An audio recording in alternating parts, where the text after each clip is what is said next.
नमस्कार दोस्तों, स्वागत है आपका जैन इन्वेस्टर्स यूट्यूब चैनल में। आज हम एक ऐसी कंपनी का स्टॉक देखने वाले हैं जिसके शेयर ने पिछले एक साल में लगभग 80% का रिटर्न दिया है और ये एक स्ट्रॉन्ग परफॉर्मर के रूप में सामने आया है।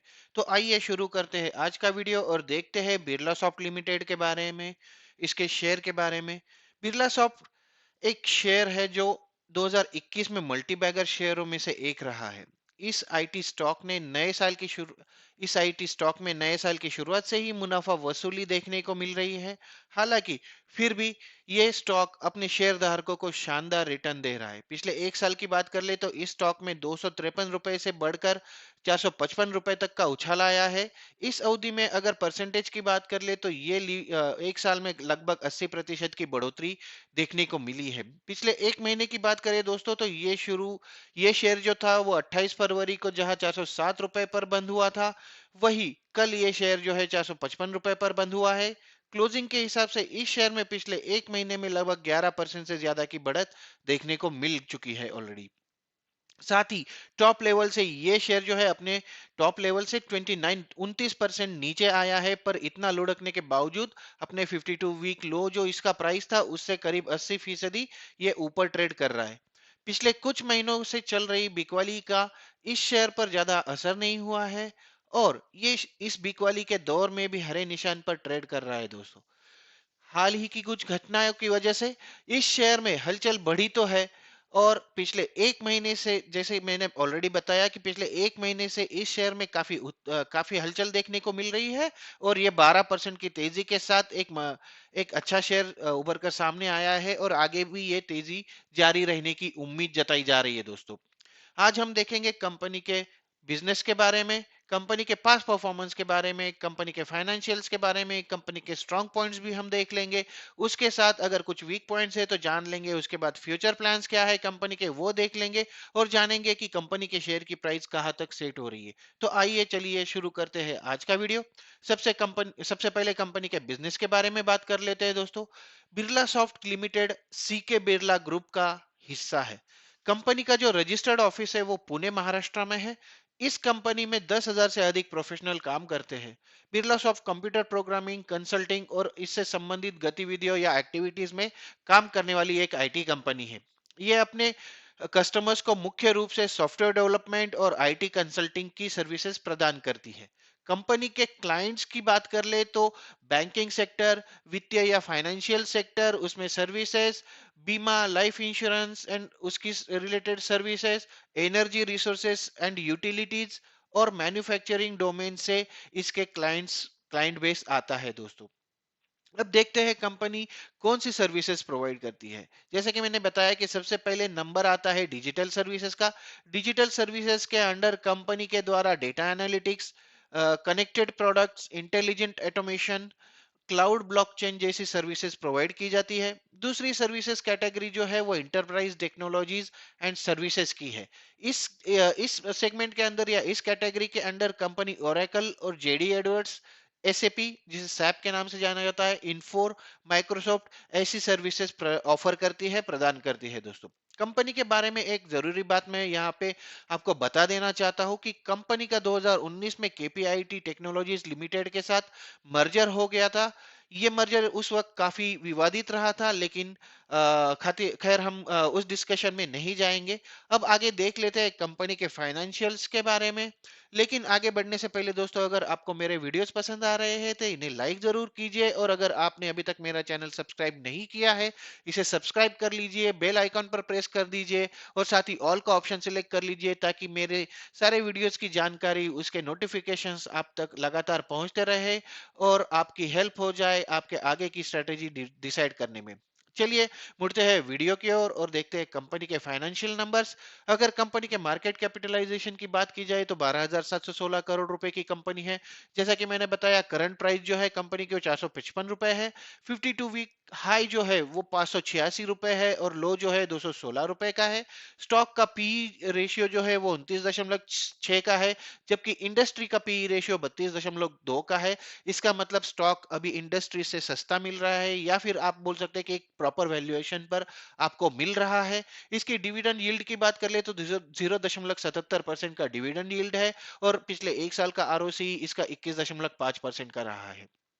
अब सेल्स ग्रोथ की बात कर लेते हैं। कंपाउंडेड सेल्स ग्रोथ के बारे में बात करें तो 10 साल में 14%, 5 साल में 2%, 3 साल में और 1 साल में काफी अच्छे आंकड़े हैं। 3 साल में 16% का इसने कंपाउंडेड सेल्स ग्रोथ दिखाया है, जबकि पिछले 1 साल में 10% का ग्रोथ रहा है। प्रॉफिट ग्रोथ की बात कर ले तो पिछले 1 साल का आंकड़ा काफी शानदार है। पिछले 1 साल में 48% का प्रॉफिट ग्रोथ दिखाया है कंपनी ने, जबकि 10 साल के लिए ये आंकड़ा 13% है, 5 साल के लिए 2% और 3 साल के लिए 8% का है। स्टॉक प्राइस सीएजीआर की बात कर ले तो ये जो चीज है दोस्तों, ये बहुत मायने रखती है, और यहाँ पर सबसे ज्यादा अच्छे नंबर्स मुझे दिख रहे हैं। जैसे कि मैं बता रहा हूँ कि 10 साल के लिए 25% का स्टॉक प्राइस सीएजीआर, 5 साल के लिए 41% का सीएजीआर, 3 साल के लिए 64% का सीएजीआर स्टॉक प्राइस सीएजीआर, और पिछले एक साल में 80% का स्टॉक प्राइस सीएजीआर दिखाया है कंपनी ने। जैसा कि मैं पहले से बताता आ रहा हूं दोस्तों, ये एक मल्टी बैगर स्टॉक है, और इसके सीएजीआर के आंकड़े काफी शानदार दिख रहे हैं। रिटर्न ऑन इक्विटी की बात कर ले तो 10 साल के लिए 17%, 5 साल के लिए 15%, 3 साल के लिए 14% और लास्ट एक साल के लिए 16% का इसने रिटर्न ऑन इक्विटी का आंकड़ा दिया है। अब देख लेते हैं quarterly profit. Quarter on quarter की बेसिस करें तो दिसंबर 2020 में जहां इसका सेल्स 881 करोड़ रुपए था और नेट प्रॉफिट 96 करोड़ रुपए था, वही सितंबर 2021 में इनका जो नेट सेल्स था वो 1012 करोड़ रुपए हो गया, और दिसंबर 2021 में 1072 करोड़ रुपए हो गया। नेट प्रॉफिट की बात कर ले तो सितंबर 2021 में 103 और दिसंबर 2021 में 114 करोड़ रुपए इनका नेट प्रॉफिट हो चुका है। अगर क्वार्टरली बेसिस पर बात करें ईयर ऑन ईयर पे, तो दिसंबर 2020 से दिसंबर 2021 में लगभग 25% का उछाल देखने को मिला है इनके प्रॉफिट में दोस्तों। तो ये थे कंपनी के फाइनेंशियल आंकड़े दोस्तों। अब नजर डाल लेते हैं कंपनी के रिवेन्यू ब्रेकअप पर। और कंपनी के रिवेन्यू ब्रेकअप की पॉइंट्स और रिवेन्यू ब्रेकअप की बात कर ले तो डिजिटल सर्विसेज सेगमेंट में कंपनी के टोटल रिवेन्यू का 38% रिवेन्यू जनरेट होता है। Enterprise technologies and services segment में कंपनी का लगभग 50% का रिवेन्यू जनरेट होता है। जियोग्राफिकल रिवेन्यू स्प्लिट की बात करें तो कंपनी का अमेरिका से सबसे ज्यादा रिवेन्यू आता है, जहां पर 79%, 79% जो है वो अमेरिका से आता है, यूके और यूरोप से 11%, और बाकी सारी दुनिया से 10% का रिवेन्यू जनरेट करती है ये कंपनी। कंपनी का फॉरेन एक्सचेंज अर्निंग्स अगर देख ले तो जो रिवेन्यू है वो जनरेट होता है, और वो पिछले साल 36% का था। अब देखेंगे कंपनी के स्ट्रॉन्ग पॉइंट्स। इन्हीं पॉइंट्स के बेसिस पर मतलब इन्वेस्टर्स अपनी स्ट्रेटेजी डिसाइड करते हैं दोस्तों। नॉर्मली कंपनी पर लगभग कोई कर्जा नहीं है या लोन नहीं है, और ये ऑलमोस्ट डेब्ट फ्री है। Company healthy dividend pay out देती है जो 24.62% का है। कंपनी ने एक अनाउंसमेंट में बताया है कि कंपनी को सीएमएमआई इंस्टीट्यूट से सीएमएमआई डेव और सीएमएमआई एसवीसी के लिए मैच्योरिटी लेवल 5 से अप्राइज किया गया है, उसकी लेवल को 5 कर दिया गया है सीएमएमआई लेवल 5। इसका मतलब ये होता है दोस्तों कि कंपनी का परफॉर्मेंस है वो फुल्ली ऑप्टिमाइज्ड है, और ये एक हाईएस्ट रेटिंग है सीएमएमआई लेवल की।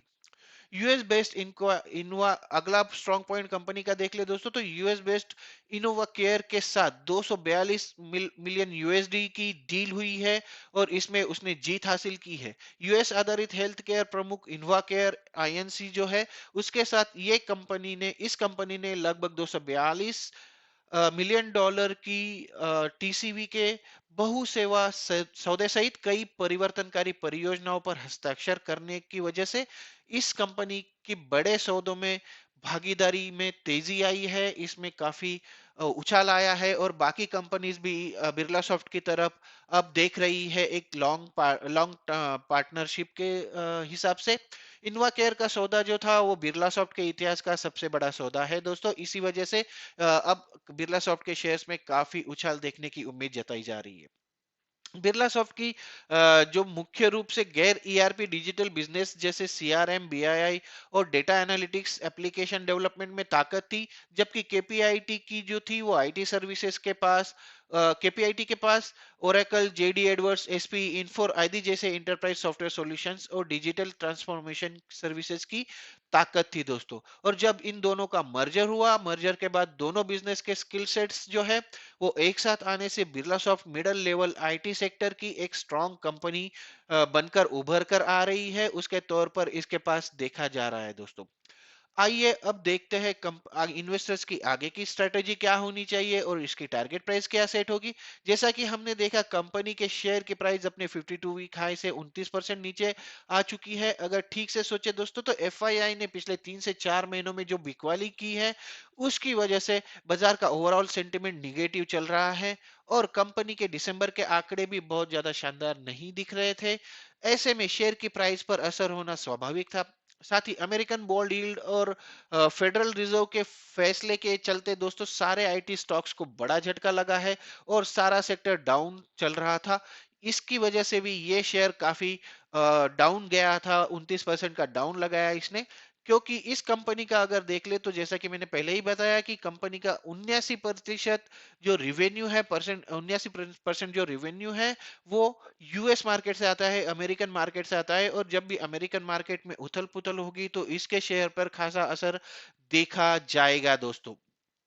अब जब इन सारे फैक्टर्स का असर कम हो रहा है तो उम्मीद है कि ये शेयर एक बार फिर से अपने पुराने दिनों में लौट आएगा और अगले कुछ महीनों में अपने ऑल टाइम हाई लेवल को छू लेगा। तो ओवरऑल सारे स्ट्रॉन्ग पॉइंट्स के बाद बारे में सोचने के बाद दोस्तों इस कंपनी के शेयर पर बुलिश सेंटिमेंट जारी रहने की उम्मीद है और लॉन्ग टर्म पर्सपेक्टिव से इस शेयर में पैसा लगाया जा सकता है। अगले 4 से 6 महीने की बात कर ले तो इस शेयर में कम से कम 20% तक का उछाल देखने की उम्मीद जताई जा रही है दोस्तों। अगर आपके मन में इस स्टॉक को लेकर कोई सवाल है तो आप कमेंट बॉक्स में बताइए, मैं जरूर आपके सवालों की जवाब देने की कोशिश करूंगा।